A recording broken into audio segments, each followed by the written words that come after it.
Pemirsa, kasus cacar monyet atau monkeypox kembali ditemukan pada 14 Oktober 2023 di DKI Jakarta. Dengan temuan ini, total terdapat 2 kasus cacar monyet yang terkonfirmasi di tanah air.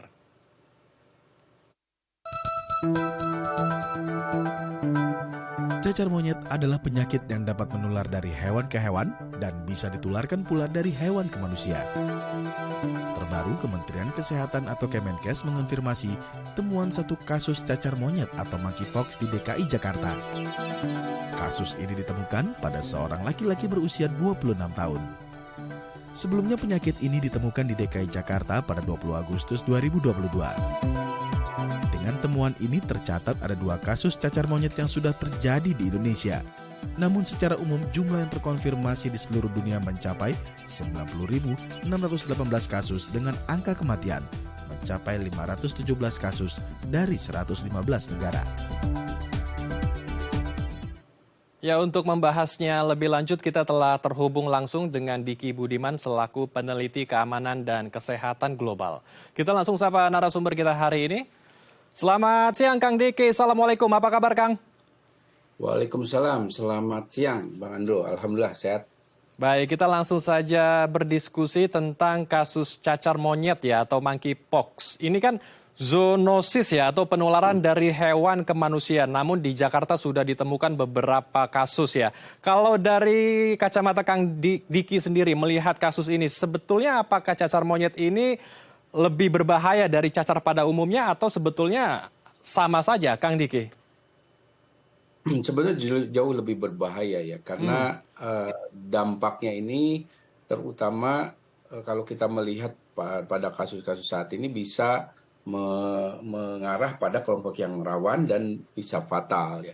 Walaupun angka kematian yang terjadi saat ini di bawah 1%, tapi kalau itu menimpa kelompok yang rawan seperti misalnya ibu hamil atau anak ya di bawah 5 tahun, ini bisa fatal dan bisa mengganggu beberapa organ lain. Nah, selain itu, ini meskipun sudah diketahui lama endemik di Afrika, sebetulnya karakter yang lebih mengkhawatirkan lain dari cacar monyet ini sebetulnya masih dalam pengamatan lebih jauh, karena dalam 2 tahun terakhir ini untuk pertama kali kan cacar monyet ini keluar dari wilayah endemik aslinya di Afrika. Dan untuk diketahui saat ini sebetulnya ada 2 clade ya, 2 varian dari cacar monyet. Dan clade yang ketiga ya, clade 3 ini memang yang saat ini menjadi outbreak atau menjadi epidemi lah di dunia ya, dan termasuk masuk ke Indonesia. Yang memang kebetulan angka kematiannya masih di bawah 1%. Tapi kalau clade 1 itu Bang Andrew, itu angka kematiannya setidaknya 10% atau bisa 3 kali lebih tinggi daripada COVID-19 gitu. Nah, walaupun yang clade 1 ini umumnya ditemukan di Sentral Afrika atau Afrika Tengah, sedangkan yang clade 3 ini di Afrika Barat yang saat ini mendominasi di dunia atau menyebar di dunia, tapi kita belum bisa pastikan bahwa selamanya ini angka kematiannya akan rendah gitu. Dan tentunya yang juga lebih membedakannya lagi bahwa penularannya ini umumnya ini terjadi pada kelompok yang melakukan seks sejenis untuk konteks monkeypox ini. Sehingga yang lebih menguatkannya lagi karena mereka cenderung tertutup, ya pola penyebarannya termasuk interaksi virus ini dengan apakah itu virus lainnya atau penyakit kelamin lainnya misalnya, ini yang harus kita juga waspadai. Baik, jadi memang fatality rate-nya ini rendah ya, tingkat keparahannya rendah. Namun kalau untuk kelompok rentan ini cukup berbahaya ya, untuk itu kita juga harus tetap waspada dengan virus ini. Apa biasanya gejala awalnya? Apakah ini ada masa inkubasinya, Kang Diki? Ya, masa inkubasinya bervariasi dari 5 sampai kurang lebih 3 minggu atau 21 hari. Tapi ada juga yang bisa lebih dari 21 hari itu. Namun, kalau bicara gejalanya ini yang tidak mudah langsung bisa diidentifikasi oleh tenaga kesehatan sekalipun. Karena bisa dalam bentuk jerawat seperti jerawat, bisa dalam bentuk seperti juga cacar yang lain ya, ataupun penyakit kulit yang lain. Karena ini memang pada gejala awalnya tidak terlalu patognomonis namanya, tidak terlalu khas gitu. Kecuali bila kita bisa juga melakukan namanya anamnesa kalau dokter untuk memastikan dia ada riwayat bepergian ke luar negeri, ke ke wilayah-wilayah yang memang mengalami jangkitan ini, termasuk juga perilaku seksualnya yang berisiko, misalnya hubungan sejenis, hubungan melalui anal misalnya. Nah ini yang akhirnya bisa mengarahkan pada pemeriksaan. Nah itulah sebabnya kenapa kalau bicara monkeypox kita bisa sering kecolongan ya, karena banyak yang akhirnya tanpa menyadari ya dia tidak memeriksa diri ke dokter ya, apalagi dengan gejala yang misalnya relatif ringan, tetapi dia menularkan terus ya. Nah inilah sebabnya kenapa pertemuan kasus yang walaupun satu ini, saya curiga ya di baliknya ini bisa ada jauh lebih banyak itu kasusnya. Baik. Tadi Kang Diki sudah membahas sedikit tentang penularan dari virus ini ya. Nah, kami ingin mendalami lagi cara penularannya agar warga kita, pemirsa di rumah juga lebih waspada dan lebih aware dengan virus ini. Apakah penularan virus ini juga bisa ditularkan melalui droplet atau bahkan airborne, Kang Diki?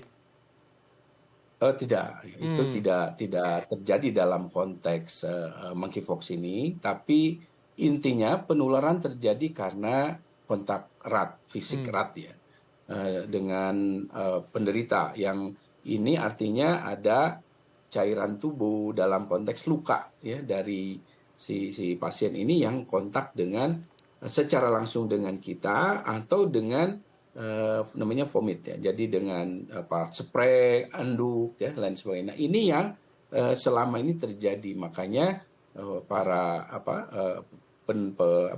penderita ini umumnya menularkan pada pasangan dekatnya atau pada keluarga terdekatnya atau bahkan tenaga kesehatan yang merawat. Nah ini yang ya, apabila tidak berhati-hati ini yang sering terjadi ya. Jadi ini penularannya sekali lagi juga tidak semudah seperti yang kita bayangkan, karena namanya kontak erat ini juga harus cukup relatif agak lama durasinya. Jadi kalau misalnya di perjalanan misalnya keluar ya dikatakan bisa langsung, atau umumnya ya tidak semudah itu, apalagi kalau hanya sekilas ya. Nah, namun ya tentunya kehati-hatian adalah tetap mengisolasi penderita ini untuk memastikan bahwa dia tidak punya potensi untuk menularkan lebih lanjut. Baik, jadi ini perlu digarisbawahi ya, tidak ditularkan melalui droplet di udara ataupun airborne ya, tetapi melalui kontak erat. Baik, kalau kita menemukan anggota keluarga, saudara, atau teman kita yang sudah terindikasi dengan cacar monyet, apa pertolongan pertama yang harus kita lakukan untuk beliau? Yang jelas penting sekali untuk segera mengontak tenaga kesehatan, dalam hal ini dokter, khususnya dokter penyakit kulit dan kelamin. Atau kalaupun tidak ada ya dokter penyakit dalam. Atau kalaupun tidak ada ya dokter umum setempat. Ini untuk memastikan bahwa yang bersangkutan segera mendapatkan pertolongan ya, dalam kaitan bukan hanya pertolongan dalam pemberian pengobatan ya, bahkan ada vaksin juga untuk beberapa kontak misalnya, termasuk di sini ada juga konseling ya, karena umumnya orang yang terdampak ini juga akan mengalami dampak secara psikis ya. Ini penting dan termasuk pada keluarga terdekatnya atau yang mengalami atau sudah melakukan kontak dengan yang bersangkutan untuk segera melaporkan diri secara sukarela ataupun dijangkau ya, didekati agar mereka segera mendapatkan juga pengobatan profilaktif namanya untuk mencegah tidak mengalami infeksi ya. Ini dalam bentuk vaksinnya kita sudah ada ya di Indonesia. Ini sangat penting. Dan selain itu sangat penting juga untuk memastikan ya bahwa yang bersangkutan ini tidak mendapatkan stigma ya, karena penyakit ini sekali lagi tidaklah seperti yang dikhawatirkan di banyak pihak ya. Penularannya memang ada, tetapi sekali lagi tidaklah semudah COVID ya, jauh-jauh. Angka kematiannya pun kan jauh lebih rendah. Yang perlu kita bahkan pastikan adalah menjangkau kelompok-kelompok yang saat ini umum menderita penyakit ini adalah kelompok yang memang tertutup, Mas Andrew. Jadi mereka harus kita jangkau untuk memastikan ini tidak menyebar di kelompok mereka dengan cepat, masif, tanpa terdeteksi. Yang dikhawatirkan sekali lagi, kalau itu terjadi, ya sekali lagi ini kan virus ini cenderung juga bisa bermutasi, ya, bisa beradaptasi, dan ini jangan sampai, saya khawatir ini bisa juga misalnya menginfeksi hewan yang ada di kita, di Indonesia. Ingat, muasal dari monkeypox ini ya dari hewan. Jadi kalau misalnya ini juga menginfeksi mamal ya, hewan mamal kita, ini akan semakin sulit dan ini akan endemik di Indonesia. Baik, jadi kita harus betul-betul waspada ya, apalagi tadi Kang Diki bilang bahwa virus ini ada kemungkinan untuk bermutasi ya. Nah, apakah pemerintah juga harus betul-betul waspada juga ya, terutama untuk warga kita yang baru saja melakukan PPLN, terutama dari negara-negara yang terindikasi ditemukannya banyak virus monkeypox, Kang Diki. Apakah seperti masa-masa pandemi harus melakukan isolasi terlebih dulu, kemudian swab test dan lain sebagainya, baru mereka bisa diloloskan untuk beraktivitas di tanah air kita, atau seperti apa sebaiknya tindakan preventif dari pemerintah, Kang? Tapi ditahan, Kang, kita akan bahas usai jeda ya, Kang Diki. Ya. Baik, pemirsa jangan kemana-mana karena kami akan kembali sesaat lagi.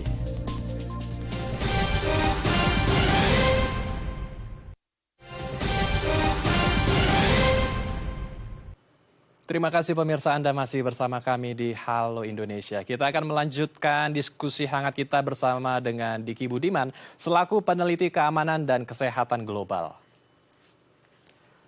Kang Diki, melanjutkan pertanyaan saya di segmen sebelumnya. Apa upaya preventif yang sebaiknya dilakukan oleh pemerintah? Apakah harus melakukan checking terlebih dulu seperti screening begitu ya untuk warga kita yang baru saja melakukan PPLN dari negara-negara yang terindikasi banyak ditemukan monkeypox? Ya, upayanya mungkin seperti di masa pandemi lalu ya, ada isolasi mandiri dan juga tes PCR atau swab, Kang Diki.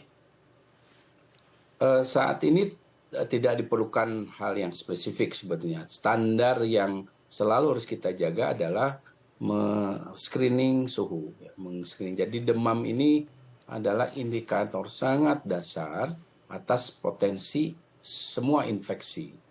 Ketika misalnya ada yang lebih dari 37 derajat Celcius, dia harus kita pastikan bahwa tidak ada kelainan di kulitnya, dia tidak ada datang dari negara yang sedang mengalami outbreak apapun ya, apapun, bukan hanya monkeypox.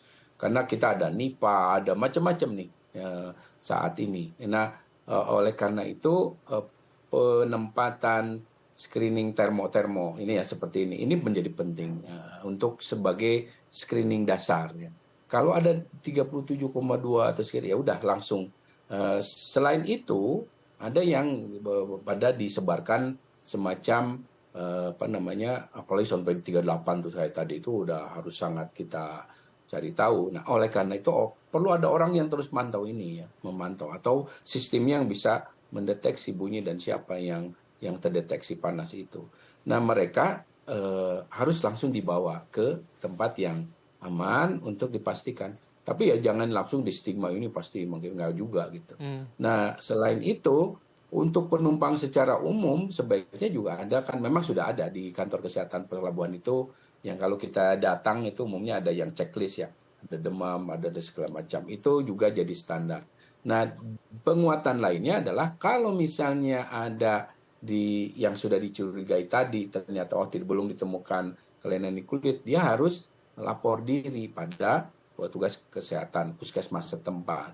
Di sisi lain tentunya petugas kesehatan juga perlu ya, atau dalam ini pemerintah ya, Kemenkes dan juga dinas kesehatan memperkuat penjangkauan ke kelompok-kelompok yang berisiko. Karena saat ini secara data global maupun di Indonesia tidak berbeda, 99% yang terkena monkeypox ini adalah pria dengan perilaku risiko yang berisiko ya, seperti misalnya hubungan sejenis dan hubungan anal dan lain sebagainya. Nah, ini yang kita sudah punya networking-nya dalam program HIV/AIDS dan penyakit menular seksual. Itu yang dipakai gitu. Karena penjangkauan inilah yang akan membangun literasi. Mereka saling mengingatkan supaya nggak malu, nggak takut-takut, ya, sehingga dengan bantuan dari para teman penjangkaunya ini mereka bisa mengakses layanan kesehatan lebih dini gitu, tidak telat. Baik. Jadi ini memang harus diwaspadai kembali ya, dan tadi juga sudah disebutkan oleh Kang Diki risiko besarnya kalau melakukan aksi-aksi atau tindakan yang berisiko. Nah, apakah juga sebetulnya perlu melakukan testing dan tracing di beberapa wilayah yang ditemukan kasus dengan monkeypox ini, Kang Diki, terutama di tanah air kita? Ini ada temuan, ini sekarang kan sudah 2, dan dua-duanya adalah lelaki suka lelaki ya, istilahnya atau lelaki dengan hubungan sejenis. Nah, ini tentunya harus menimbulkan reaksi yang cepat, respon positif dari pemerintah dalam penguatan surveillance di kelompok berisiko. Dalam hal ini ya kelompok ya ini gay ataupun laki suka laki, ataupun bahkan kelompok lainnya yang bisa saja sekarang itu ada saja yang ya laki ya perempuan gitu. Nah, ini penjangkauannya harus ditingkatkan untuk mendeteksi ya. Tanpa ada itu ya nanti kelolosan kita. Karena kalau sekali lagi data secara global menunjukkan meskipun katakan satu negara ditemukan 1-2 kasus, di balik itu sebetulnya kemungkinan ada kasus lain untuk monkeypox-nya memang cenderung tidak terlalu banyak selisihnya. Artinya potensinya ya masih 1-5% yang tidak terdeteksi. Jadi memang relatif kecil. Namun sekali lagi ini bukan berarti kita bisa mengabaikan. Karena sekali lagi pada kelompok inilah yang memang risikonya paling tinggi ya. Memang 98% di kelompok ya gay dan lelaki suka lelaki. Baik. Kita harapkan diskusi kita hari ini bisa meningkatkan kewaspadaan dan bisa bersama-sama mencegah dan menangani kasus monkeypox atau cacar monyet di tanah air. Terima kasih Kang Diki telah berbagi bersama kami di Halo Indonesia. Salam sehat. Assalamualaikum Kang Diki. Salam sehat. Waalaikumsalam. Pemirsa, seperti apa aktivitas Dai TV Goes to School di Sekolah Kejuruan Negeri 1 STM Ulu di Kecamatan Deli Serdang, Sumatera Utara? Informasinya usai jeda, tetap di Halo Indonesia.